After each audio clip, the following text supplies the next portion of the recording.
Hoje a conversa tá muito boa. Eu tô recebendo o secretário de inovação da cidade de Pindamonhangaba e o empresário do ramo de gastronomia, o senhor Jim. E claro, o nosso quadro de cultura com a Marília de Lima. Confere com a gente.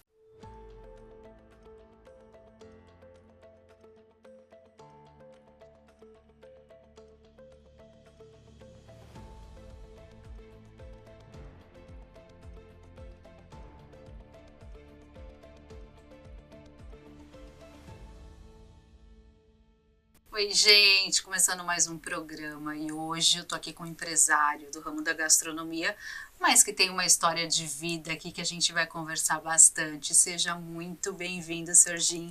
Que prazer ter o senhor aqui, viu? Prazer meu, honrado pelo convite para poder expor os meus pensamentos, a minha história, que eu acho que tem muita gente que vai encontrar alguma coisa em comum. É muito bom quando a gente tem histórias que pode agregar e ajudar e motivar, e mostrar a trajetória. Sim. Então vamos começar me contando um pouquinho da sua trajetória, até depois a gente chegar no momento que a gente está hoje. Mas como começou lá atrás? Bom, em termos de como imigrante, tá? A gente saiu da Coreia em 65, viemos de navio, dezembro de 65, chegamos em janeiro de 66. Nossa imigração foi o terceiro leva de imigrantes oficializado entre o governo do Brasil e da Coreia. E quando nós chegamos aqui, a nossa moradia, que seria numa fazenda, que todo mundo já veio com uma fazenda pronta, tudo, e tivemos que esperar 2 meses para as obras terminarem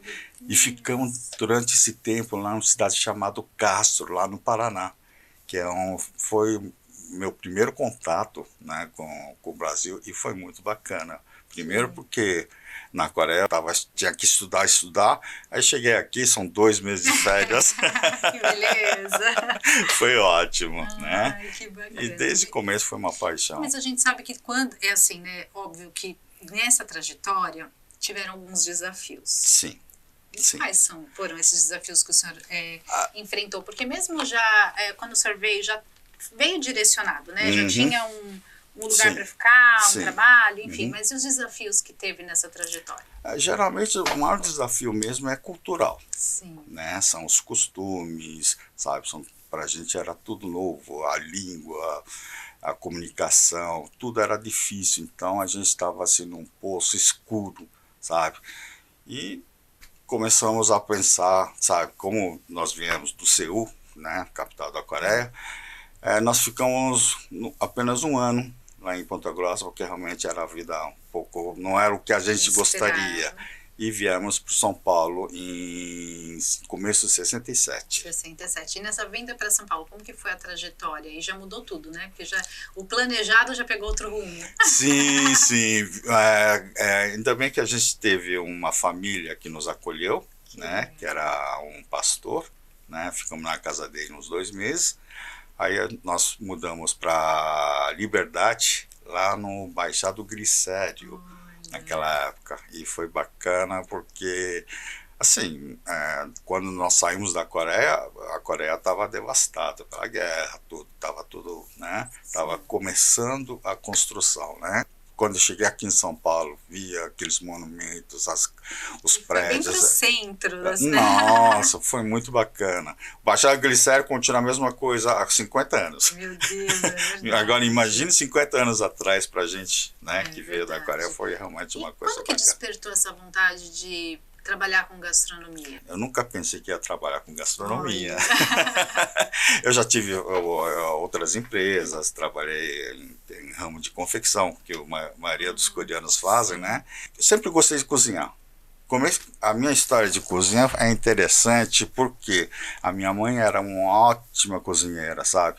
Então ela conseguia reunir final de semana, todo mundo vinha lá em casa.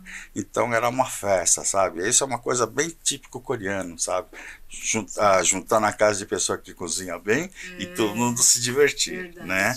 E então, depois que eu casei, trabalhando no outro ramo, tudo, meus filhos começaram a crescer.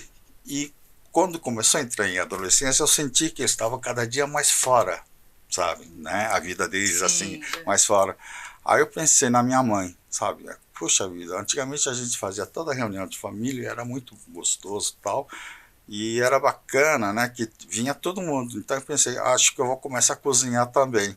Lembrando as comidas que minha mãe fazia, eu comecei a cozinhar. Que legal. Interessante que depois, meus filhos, quando ia sair, falavam, pai, eu vou sair. Falavam, bom, você vai sair agora? Eu estou fazendo isso. Falavam, então eu vou comer, depois eu vou sair. E isso foi progredindo. Aí eles falam, pai, posso trazer os amigos para comer junto? Então, já virou um restaurante. Ele surgiu sem o senhor querer, sim, muito assim, sim. Né? Aí, como todo bom coreano, gosta de festa, coisa assim, então convidava os amigos. E os amigos vinham lá em casa para jantar, sabe? Então, eu tinha até um certo assim, ó. As pessoas até puxavam o saco, assim, me convida para jantar e tal, e foi uma coisa bacana. Pra jantar. Mas é claro. E quanto tempo tem já a rede Mr. Jim? Olha, nós começamos há 4 anos atrás, em Moema, é uma lojinha bem pequenininha, né? E desde quando a gente começou, a gente já pensou não somente como um restaurante pequeno. A minha ideia foi assim, começar pequeno, mas pensando no grande, sim, sabe? E realmente a gente estruturou desde o começo para a gente poder crescer. Quando fala em expansão, hoje são 2 lojas, mas e qual a expectativa agora de crescimento? Olha, esse ano a gente está tentando abrir o 3º, né? E a gente está montando um central, né? Para poder fazer distribuição melhor, né? E agora, realmente, esse ano, fazendo a central e abrindo o 3º, acho que ano que vem já vai ter uma velocidade maior para crescimento. Ele vai ser o professor vai colocar em franquias? Ou vai deixar mais... No momento, não? Passo a passo. Né? Nós queremos ter uma rede própria, certo? Bem estruturada, para, quem sabe, um dia fazer franqueado. Para mim, sempre foi a ideia de todo mundo ganhar, sabe? Verdade. E para isso a gente tem que estar bem montado, né? Então, quando a gente nesse expansionismo, a gente realmente está pensando bem nos parceiros que vai trabalhar com a gente. Bacana. E falando agora, quais são os pratos que são carro-chefe? Que chegar lá a gente tem que pedir. O que é o que eu vou pedir? O que o senhor indica? Olha, o carro-chefe é o bibimbap. Olha, que isso? Bibimbap significa misturar. Pap é arroz. É um arroz que a gente coloca assim, e tem vários tipos de verdura. Qual é a história dela? Quando as pessoas estão com pressa, o coreano tem a cultura de chamado banchan. Banchan são os acompanhamentos de um prato principal, que são muito verduras, legumes, sabe? Então, cada pessoa faz um tipo de banchan, né? Mas sempre tem que ter esse acompanhamento. E tem dias que realmente a gente está corrido, a gente pega um pouquinho de banchan e coloca no prato, mistura e coloca o molho e a gente mistura tudo. Nisso saiu o bibimbap, que é o arroz misturado. Que delícia. Sabe? E ficou uma delícia que o chefe é legal porque cada parte, cada legume, ela é temperada de uma maneira diferente. Então, quando você coloca esse molho e mistura tudo, cada mordida é uma explosão de sabores. Que delícia, meu Deus, eu tô com fome aqui. O que mais que a gente pode encontrar lá de coisa? Sim, o bulgogi. Bulgogi seria o churrasco coreano, né? Que ela veio uma descendência da época dos mongóis, né? Tem o Mongolian beef, né? Mas aí o coreano se adaptou para a comida coreana, sabe? Com o próprio tempero, tudo. É uma carne assim temperada, um pouco agridoce, sabe? Um pouco de alho. Coreano não pode faltar alho.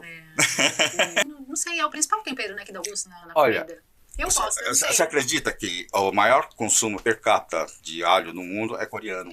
O segundo é Brasil. Olha, mas assim, eu cozinho muito, mas quando eu vou fazer... O alho faz parte. Sim, claro. Tem gente que tem alergia a tudo, mas a maioria gosta, brasileiro. É um frango à passarinho com um pouco de alho em cima, assim, torradinho, é uma delícia. Olha, a gente precisa ir lá fazer uma gravação externa para conhecer o restaurante, mostrar os pratos, né? Vai ser um prazer. Porque eu acho que é muito legal a gente trazer a gastronomia, essa cultura, e saborear, né? Pra gente poder... Né? E a comida coreana, ela é legal porque ela é totalmente nova, sabe? Assim, nova não, ela é diferente. sabe? Tanto no tempero, modo de fazer, tem cada história. A Coreia sempre foi o desprivilégio de ter comida em abundância, era muito escasso as comidas. Então, a maioria das comidas foram feitas, cada uma tem uma história, sabe?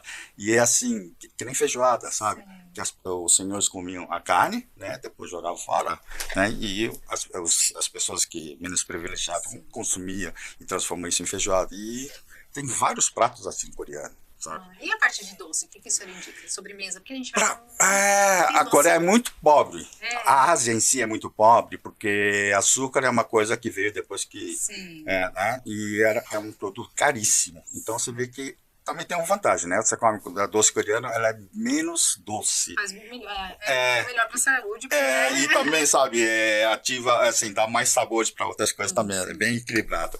Hoje, na Coreia, assim, o que come muito como sobremesa chama tteok. É uma massa de arroz, que ela é cozida, né, depois transformada em pedaços, e ela é temperada cada um de várias maneiras. E hoje está fazendo muito sucesso nos Estados Unidos e na Inglaterra. As atrizes hollywoodianas vão para a Coreia e estão adorando, porque ela mistura com verdura, tem um que é recheio de gergelim com mel, sabe?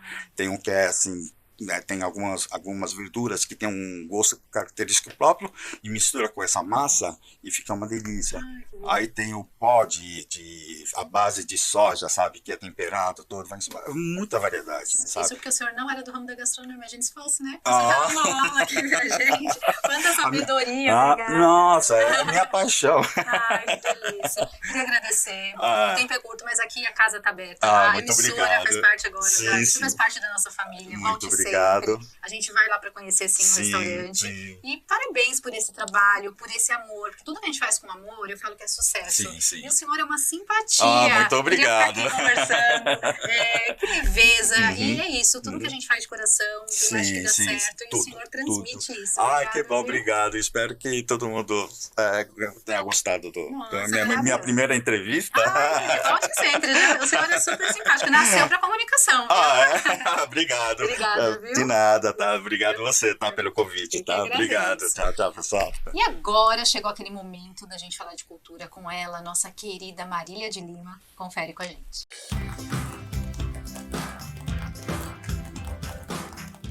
Olá, pessoal! Estamos aqui, mais uma vez eu roubando o cenário da Carla para falar com vocês sobre o Ecoar Cultural. Vou trazer para você mais novidade e aí a gente está falando um pouco sobre turismo cultural. E eu trouxe para vocês a cidade de Caxambu, no sul de Minas. É uma cidade pequenininha, mas que conta muita história e cultura tá sobrando ali. Vamos ver?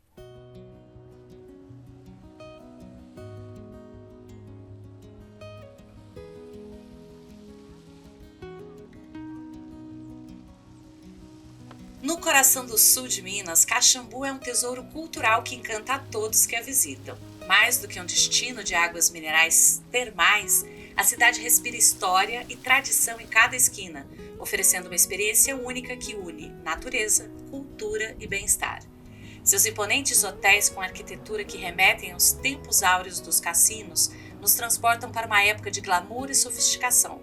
Imagine-se passeando por seus salões elegantes, onde a música e a dança animavam as noites e personalidades ilustres se encontravam.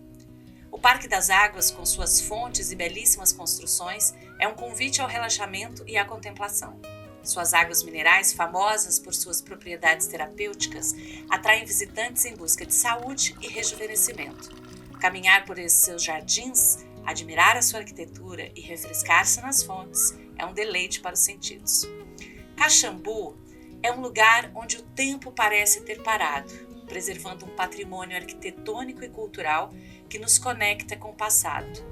Suas histórias, suas tradições e sua gente acolhedora fazem da cidade um destino imperdível para quem busca uma experiência autêntica e enriquecedora. A cultura de Caxambu é um legado que merece ser celebrado.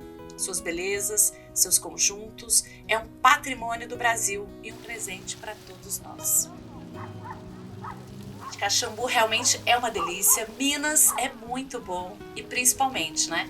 Minas tem tudo de cultura que a gente pode imaginar e que muitos, e eu talvez diria a maioria, gosta, que são os doces, as comidas, aquele aconchego que só o povo mineiro tem. Então, se estiver passeando por aí, precisar de um destino, Caxambu é um bom destino para você ir passear e participar de um turismo cultural e até gastronômico. Tchau, tchau. Até o próximo Ecoar Cultural.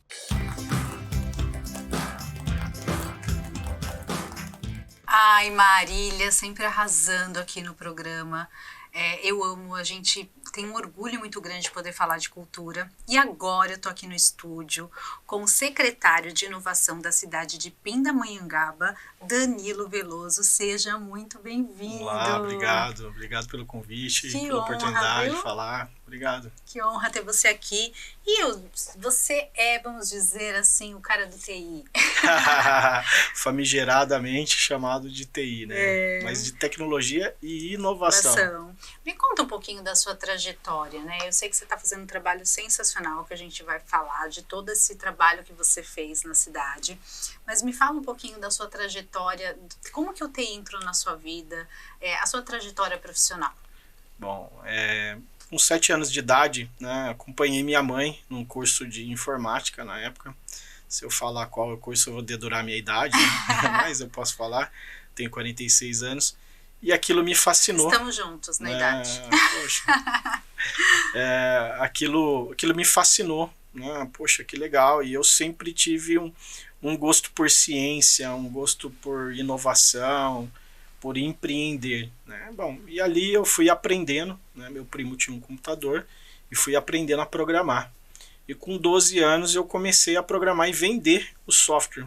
12 anos. Eu programava em Clipper na época, né? E aí tinha uma locadora que precisava de um sistema. Aí fizemos lá um sistema para ela. Ao mesmo tempo, uma outra locadora me chamou e falou, olha, eu quero um sistema. Eu falei, tem um pronto aqui, mas eu quero isso mais. Aí fiz lá as adequações. Voltei na primeira locadora e vendi a evolução daquele sistema. E nisso comecei a vender para a escola, para distribuidora, folha de pagamento, né, contabilidade, enfim, outros nichos de mercado. E aí comecei a ter uma clientela que começou a me exigir nota fiscal. Eu falei, não, preciso me emancipar para emitir nota fiscal. Sensacional. Olha que história de vida. E aí comecei com 16 anos, né, a abrir uma empresa, né, e comecei a trabalhar ali, né, com tecnologia. Depois, isso era no interior, acabei migrando para São Paulo e comecei a trabalhar no mundo corporativo. E aí trabalhei em diversas empresas e, num dado momento, quis voltar para o interior em busca de qualidade de vida. Que aqui é uma loucura, aqui é muito bom, mas é uma loucura, né? Então eu não tinha tempo de viver. Eu voltei para o Vale, né, numa vida mais... o bichinho do empreendedor sempre mais alto. E aí começamos a trabalhar. Na época eu trabalhava na Embraer, e aí acabei migrando para a gestão pública a convite do prefeito Israel Domingues, que é um cara que é diferenciado, né? Ele gosta da inovação, então ele queria que a prefeitura funcionasse igual uma empresa. Né? Então, aí eu adoro desafio. Então, falando em desafios, né? A gente sabe que nessa trajetória, principalmente em tecnologia, que é uma coisa que tá, assim, a velocidade é muito grande. Sim. Quais são os maiores desafios que você pode falar assim, que eu tive que enfrentar? Cultura, né? Cultura é o principal, né? Apesar das pessoas parecerem suscetíveis à tecnologia, há uma resistência, principalmente no mundo público, né? Num medo de se tornar dispensável, né? Então, e aí isso faz com que as pessoas criem resistências. Então, existem técnicas para você transpor esse obstáculo. Então, a gente empregou essas técnicas no mundo público, aí falando especificamente da onde eu estou hoje, né? Para poder mudar o comportamento. Mas o princípio da transformação digital é uma transformação cultural. Não há transformação digital sem transformação cultural. E ali era um prato cheio. E hoje a cidade não vive mais sem tecnologia. E tem sido, né? Porque modelo, ela vira modelo. Com mais de 30 anos de experiência, você é, assim, referência. E você fez um trabalho lá que destacou, porque hoje a cidade ela se tornou mesmo uma referência. Então fala um pouquinho dessa mudança que teve, né? Bom, a mudança primeiro, a gestão pública é berço de boas práticas, né? Ela pode copiar a iniciativa privada. Uma das coisas que eu sempre falava, né, que eu não queria copiar outra cidade, mas eu queria copiar uma empresa. E Pindamonhangaba se tornou essa empresa com resultados, e eu posso citar alguns resultados. Isso né? é muito legal a gente Então, passar essas... O início da gestão começou com 380 milhões de orçamento e hoje está finalizando, né, o último mandato do prefeito com 1 bi de arrecadação. Nossa. E não teve aumento de imposto, não teve nada, foi eficiência que trouxe isso. A cidade, nesse ano, mesmo com uma economia um pouco balançada, cresce em média 10% ao mês. O ano passado, num movimento favorável, eram 20% ao mês. Então, assim, é uma média, uma taxa de crescimento, né, que muitas empresas não têm. Né? Então, a busca pela eficiência da máquina pública em reduzir o tempo de um empreendedor abrir uma empresa ou de aprovar, né, algum alvará. Então, existiam processos que demoravam 3 meses, hoje são automáticos, é o tempo de clicar só, que é a demora. Então, isso tudo faz com que a cidade seja atrativa a investimentos. Sim. E esse dinheiro economizado, né, com inovações, aproximadamente 202 milhões de reais, foi reinvestido na cidade, em mais inovações, em mais qualidades de serviço. E a ideia é que isso se perpetue na cidade, o resultado é da cidade, sim, não só de uma gestão. Então é uma mentalidade um pouco diferente do que a gente vê nos demais cidades. Então hoje Pindamonhangaba é isso, é mostrar que mesmo uma cidade com 170 mil habitantes pode fazer tanto quanto São Paulo, BH ou qualquer outra cidade. Quando a gente fala em gestão pública e privada, o seu olhar, né, porque você atuou assim, hoje você na parte pública, e você fez um ótimo trabalho, então é isso, é ter bons profissionais, sim, capacitados para trazer o mesmo resultado que uma empresa privada tem. Sim, exatamente, né? Eu acho que não existem diferenças quando você busca transpor obstáculos, sim, né? Talvez, né, para a gestão pública, você tenha mais facilidade na estabilidade financeira, porque no mundo privado muda-se, você está muito suscetível a mudanças econômicas, na gestão pública você não.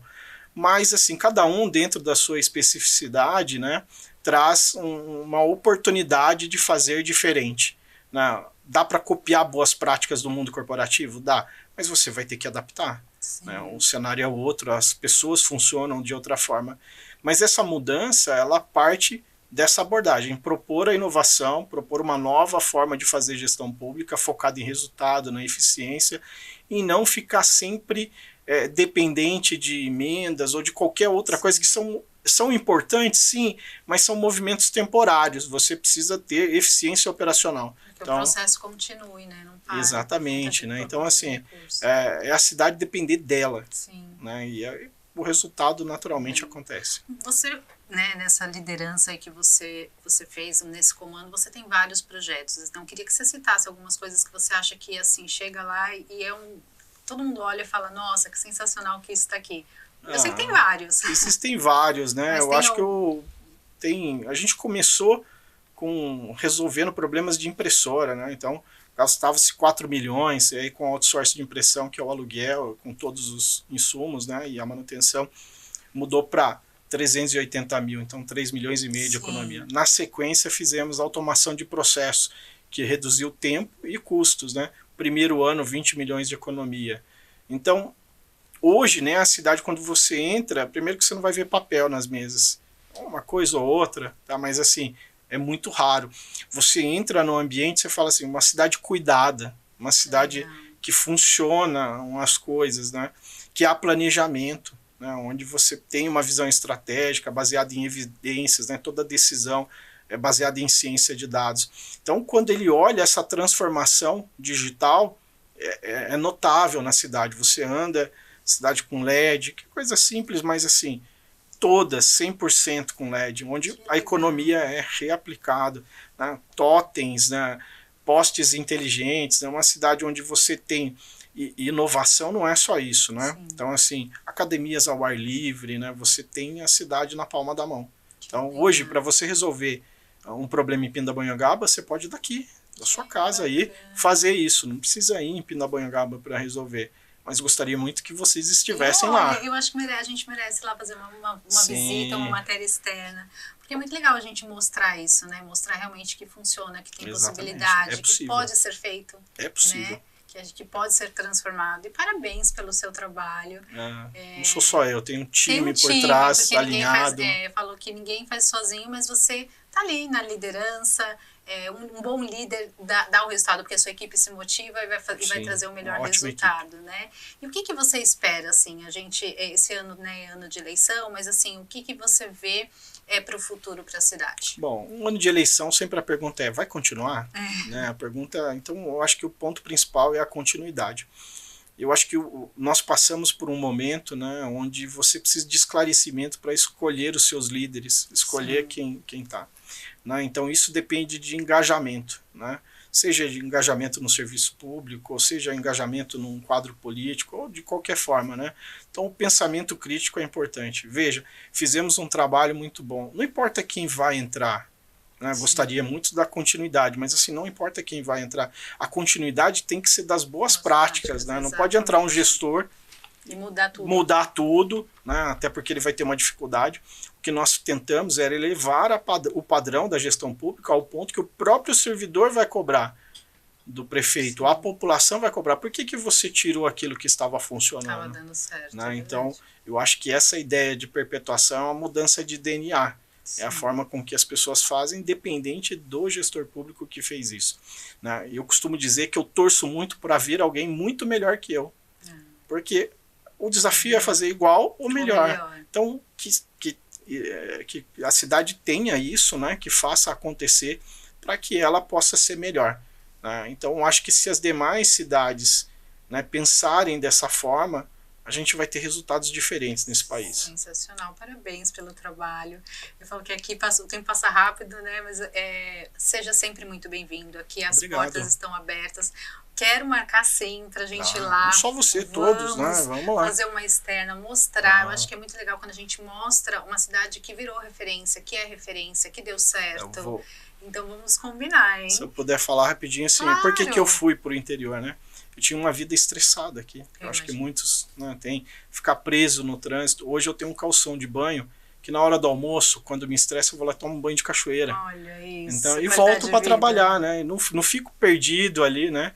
Então eu acho que assim, a gente precisa ter tempo para ter tempo. Né? Então é o que você faz, né? E o interior, ele oferece isso, né? E uma das estratégias da cidade é atratividade econômica para você ter um bom salário, um bom rendimento, mas com qualidade de vida. É buscar o equilíbrio. Né? E lá, né? Vão lá, que tem ótimas cachoeiras, turismo rural, é fantástico. Com certeza, pode esperar que a gente vai lá mostrar tudo, vai ser um grande prazer. E parabéns, viu? Parabéns pelo trabalho, que continue, que tenho certeza que vai continuar e tudo de melhor, mas gratidão por ter vindo aqui. Obrigado pela oportunidade de falar isso, para as pessoas saberem, né, que é possível, que existe. Né? Copiem. Quer deixar algum recadinho para o nosso público, do mestre do TI aqui? Quantas pessoas, né, hoje, os jovens principalmente, estão trabalhando, estão investindo, estão atrás? Então você, com toda a sua experiência, o que você diria para a gente poder ensinar? Eu acho que assim, sempre esteja com fome, né? Steve Jobs já falava isso, né?